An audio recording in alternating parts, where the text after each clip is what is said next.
Hey everybody, so I'm here.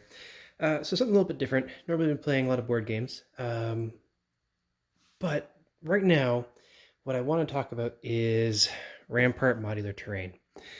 And all of this stuff is stuff that I picked up on a late pledge through GameFound. You can just buy this box by itself in retail. Local-ish store, not really local, but a Canadian store has got this, I think about $68 Canadian last I looked. It is available to purchase. I bought all of this with shipping, 75 bucks US. So at time of buying it, I think it's just a little over $90 Canadian. So a little bit more, but I got all this extra stuff. So for me, I weighed out the price of it and I decided it was worth it. I took a gamble because it is shipped from Poland, and at this time I didn't get any taxes or duties when it came through. I imagine that might not be the case every time, but it worked out for me a good deal for me this time. And I was really curious to pick this up. So the reason I'm doing this is I want to force myself to finish all this terrain. And the best way to do that is have a requirement to do it. So I thought I'd make a video. And what I'm going to do is I'm going to take myself right from the beginning and go all the way up to painting it, not as beautiful as in the box, obviously, but to at least my level of skill. Uh, and that brings us to the next point, which is I really don't have very much skill at doing any of this stuff. I have built and painted some Shadows of Brimstone figures, some Simon minis, and that's about it. So I've really only built some Shadows of Brimstone stuff. Oh, and a little bit of Games Workshop, like some Shadespire. Um, like 15 years ago, some Tyranids. A couple years ago, I got really into reading about Frostgrave. And Frostgrave is something that really interested me. And it requires a lot of terrain to play. And I thought, like, oh, I'll just use some like soup cans and some Lego or whatever, some books, and I'll build terrain. And I thought I'd play, and I just have not got it to the table. But I thought, you know what, I want to get back into it now that lockdown is slowly easing up. Maybe I'll have a chance to actually play this. And I got really interested in this terrain system, so I'm going to dive into it. So all this stuff here, we're going to talk about later. I bought some extra stuff. So all of this is like a $49 US bundle, which everything else, and I spent $3 and I bought some extra stairs. It's just this one set of stairs comes like a door and some little lanterns and stuff. But so yeah, that's going to go away. This tank, it's neat. I'm not really into tanks. I might sell this somehow, recoup a little bit of bucks, but if I was into building a tank, I think it's pretty sweet. These are for their upcoming game, Starside, and I'm pretty excited to try to paint these lizard snake dudes. This warlocky kind of character is interesting. I really don't really care about these vampires. They have some pretty cool cloaks, so I'm going to keep them and paint them anyway.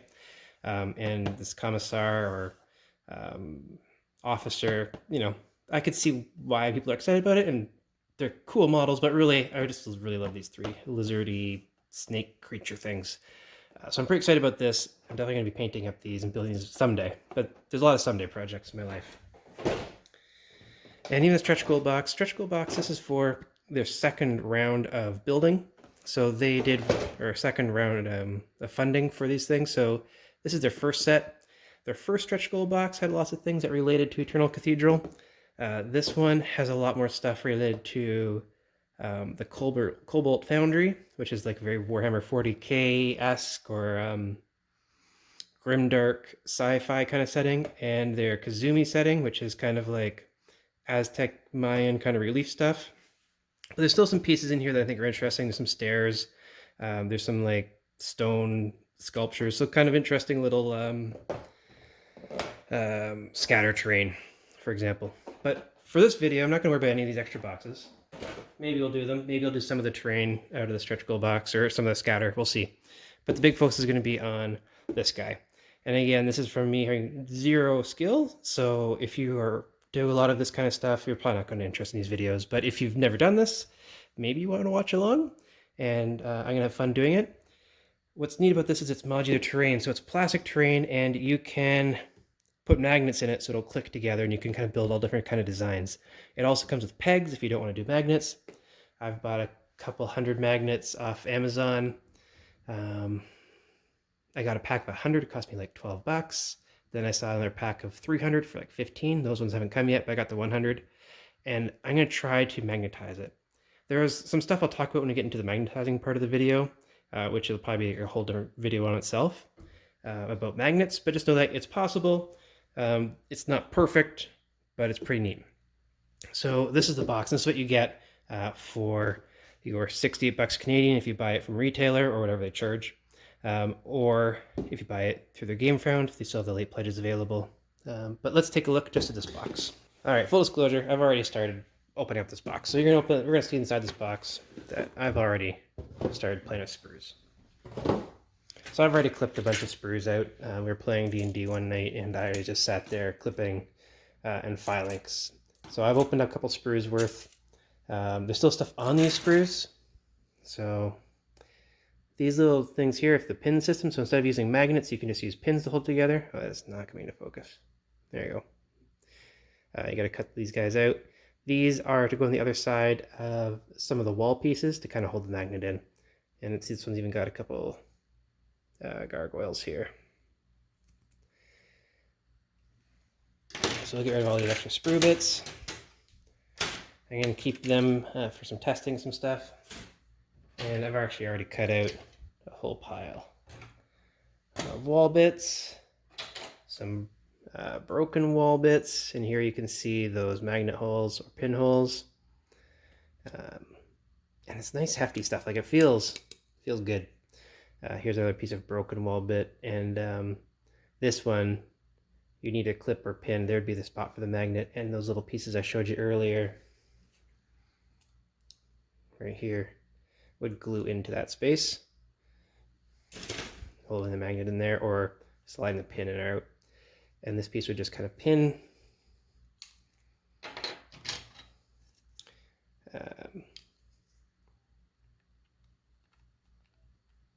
It would kind of like pin in here, right, with the magnets, or the pins will hold it on. So this is a little piece of rubble. If you buy a regular core set, you're going to get some pieces of broken walls. If you are buying off their game found, you can choose, if you buy the bigger set, to get what they call their RPG set, and there's less broken bits. So along with Frost Cave, if you ever played any D&D in person, all that. I've already cut out some of these pillars here for the 2-story wall sections. Lots of the 1-story ones. A lot of these are going to have to be glued onto these wall pieces. You got these beautiful wall pieces, lots of design. It feels nice, like it's got great textures on it, so it should hold paint really interestingly. Again, not to have much skill at it, but you know, I'll show you what I do as I do it. And then here, you know, this piece is going to glue in here, and then it'll hold the magnet in that space. You can kind of push them together, almost push fit, like you probably could get away with just pushing it, especially if you're not going to paint it or get too worried about it, but I'm probably going to glue it all together. And then I'll probably super glue in the magnets for spots I have to. If magnets hold tight enough, I might not bother with those, but I'll probably super glue on these sides where the magnet's going to sit in this well or cavity with that covering I showed you earlier. So this video is just kind of overview of what this set is, and then I'll kind of make some other videos about going forward with it. So you get lots of pieces. You can see I got some stuff already here all cut out. I don't even have it all cut out, right? There's still another sprue here with some short pieces. Right, and again, a couple more pins in here. While I'm talking about this, I might talk about it more later, but one of the things I found aggravating about this set, one thing you might want to know is you can see where they put where the sprue attaches, and it attaches right at a point that's really difficult to kind of clean nice, and so it's got these beautiful clean lines all along here, and then when I clip it here, it's really hard to do a good job of cleaning that up. Let's see. Yeah, so here you can see it's like right on that line, and it's a bit of a fight to kind of clean it up. It's not perfect, but also it is terrain, so I mean, it doesn't have to be perfect. People aren't going to be looking that deeply at it. The models are more important. But like, it's got lots of great like worn look and cracks on it. There's some mold line stuff that I might clean up or I might just leave. Again, just about how much time I want to put into this, because again, it's a lot of stuff in a box to paint up. Here I've got some more ruined pieces. These are some thicker clips. Some of them are a bit of a pain. This one's here is a bit of a pain. I got this, the sprues attached here with this little piece of like rebar inside the concrete or whatever, and clipping that so they don't pop that off and they can clean it up nice. That was a bit tough. But yeah, so you can see some of the pieces here. I don't know if this is an afterthought, different color. I did read people complain about not enough pins, so I don't know if this is like popped into boxes for like the second printing, and that's why a different color, or what the deal is. But here's got some more pins, but they also have lots of magnet pieces, so it must have always been there. But I don't know. Here, these are just some pillars that would just sit out by itself. It's also got this little little arch that could go and attach from one of the pinholes over to one of these guys. And this is why it talks about being magnet ready and being modular. But if you put magnets in every single hole, the big problem is you're going to have pieces like this that are not going to be able to go in anywhere. You could clip them off, I guess, and glue magnets on or something. That's way more work than it is for me. I know people are talking about like putting magnets, for example, in the back of this lantern. You know, making that little bump flat instead of being able to push in there. Putting a magnet on. That's probably not what I'm going to do. My thoughts are maybe, and we're going to talk about this when I start doing magneting and we kind of play with it, is maybe I'll put magnets on like 3 of the 4 sides and leave some pillar spots open, and see if that works. So I can, some of the spots I can, like, you know, push in these pieces, other spots I won't be able to. It also comes with some like tree branches. This one here, you can see it's got like a little lip, little ledge, and I think that kind of just rests on top of a wall. I think that's the purpose of these guys. This one here has got like a pin on it, so it can kind of stick in the top. The top also has pins. Right, so as I put these pieces together, making sure they kind of match. But again, so you'll see I also have a spot for pinholes here on the bottom. And I might magnetize, probably not the 2-story ones on the bottom, but I might magnetize it on the top for some of them. And that way I could also then put magnet on the bottom of the 1-story, and I could put it together, build it up. I'd probably use there's some ruined chunks of wall I'd probably do that with, right? So I'd probably use this piece, and I would probably have a little mini pillar to go like that. I'd probably stick it on top, something like this or something. So some of them will have magnets on the top, some I might just leave empty. The reason I'm going to leave some of them empty is, as you might have noticed on some of these sprues, there's these little toppers, right? So this will go on the top, and so I don't want to fill them all, or, you know, the peg for this root that's growing there, this dilapidated building. So I'm going to leave some open. We're going to play with it. There's going to be a lot of trial and error. So you get a bunch of those sets. You get 4 of these. Yeah, 4 of these little extra bits. I didn't count how many sprues worth of these you get, but you definitely get a couple. Let's take a look here. 1, 2, 3, 4.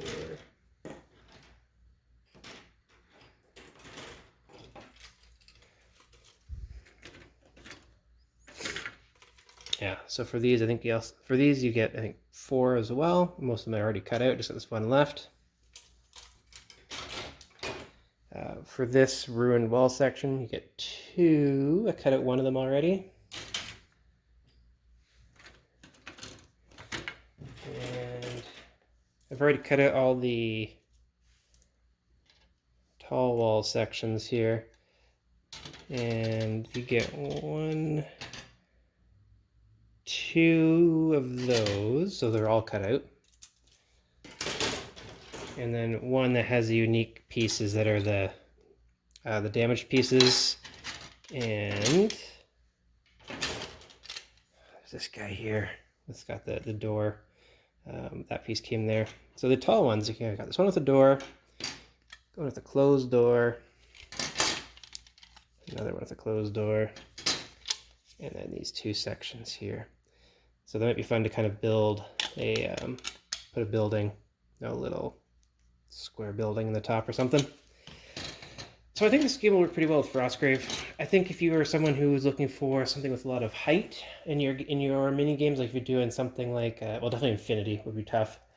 My understanding is Kill Team probably seems to require a lot of like different terrain heights.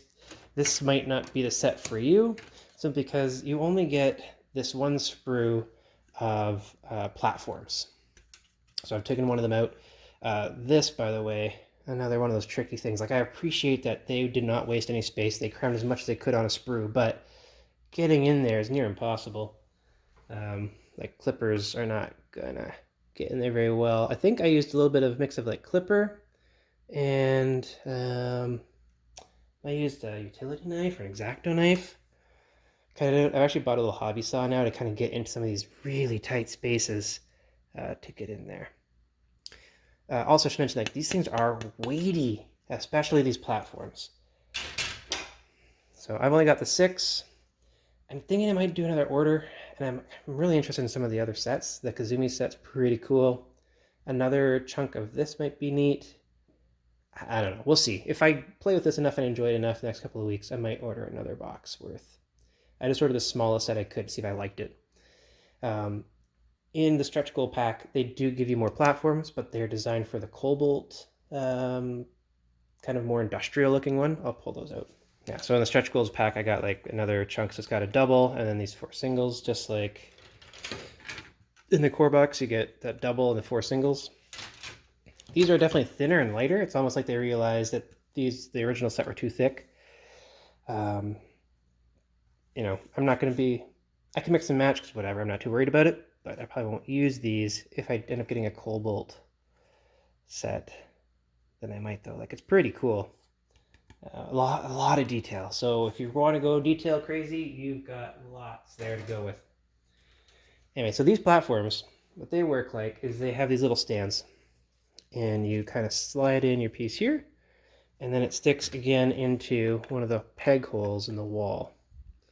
And it's a tight little fit, but it gets in there, and you see it's like beautifully engineered in terms of like it lines up super crisp there, it lines up super nice there along the wall, right? It kind of has that nice design. And then you got the space where you can have people standing, right? Little sniper or something. If you put a chunk of ruin up here, that would look awesome, right? They're kind of peeking through the ruin on the other side. So they do have some of this. And again, this is why if you're gonna go full magnets, you're gonna have some trouble, because like anything like this is not gonna work. You could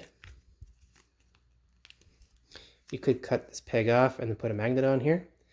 My big worry is, and what people talk about online, is the weight of this and the weight of the model is really hard to keep that one magnet to hold it up. It doesn't start to like twist or even just like give up. So there's some things to keep in mind if this is a set for you or not, right?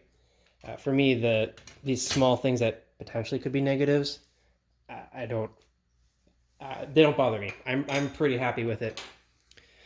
So yeah, in the set, this is what you get. You get some extra platforms as well. Because you get 1, 2, 3, 4, 5, 6 here. Again, these are a pain to cut out too. So this whole sprue is a tough one to cut out. And 6 would be just enough. 1, 2, 3, 4, 5, 6. But if you want some more security, having these extra 6 is perfect, because then you can put one on each side. You make a little corner and have the corner more stable. This one is all cool pieces you can add in. So you got like a little ladder. The ladder just leans up against it. Doesn't have any peg holes on it at all. So maybe you would just lean it up, or you can even glue it on and just attach it. Got this dead space here. And then all these gargoyle heads that fit in those pins. And that's why I don't want to fill all those pins, because there's lots of cool gargoyle heads. Some little lanterns, right? Pop that into the wall. It's hanging there. This little bell or industrial light. I don't know. It's neat though. Here you got a snake one. Again, more gargoyles. And here's more toppers, right? Those cathedral toppers and gargoyle toppers too. And they got really, they're nice grooves, they're nice, so I feel like they'd hold a wash really good. You could dry brush on them. They're pretty good. Again, I'm not an expert painter, so don't take my word for all this, but when I get to the painting stage, maybe we'll see. And it's even got this little statue here that you can kind of place. I don't think it has a peg. Nope. So it's just a piece of scatter terrain. There's the base of it. It glues on there. So some cool stuff on that. And the last sprue, which you get 2 of these. I've already cut this one out before, I think. Yeah. Oh. Maybe not. Maybe this is a different sprue as well. Maybe this is a different kind of damaged sprue. So this is like this one. Some slight differences because I don't see this as a match. No. So there's got 2 different damaged sprues. And it's got some of the taller pedestals again. You can see this one's got more damage and rubble in it. Yeah.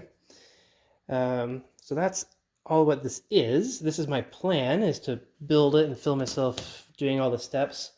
I'm going to try to magnet it where possible. I'm going to talk kind of through some of the challenges I've had with building it. And then we're kind of going to go through it and see how it is. But even like just putting that together, you can see it's going to stand nicely together and it's going to be able to build some neat stuff. Could definitely use it for like D&D, some different wargaming. Even without the pillars on the other sides, it kind of like can freestand well enough. They wouldn't great if you bumped the table or whatever, but there's lots of cool detail and they'll be fun to paint up.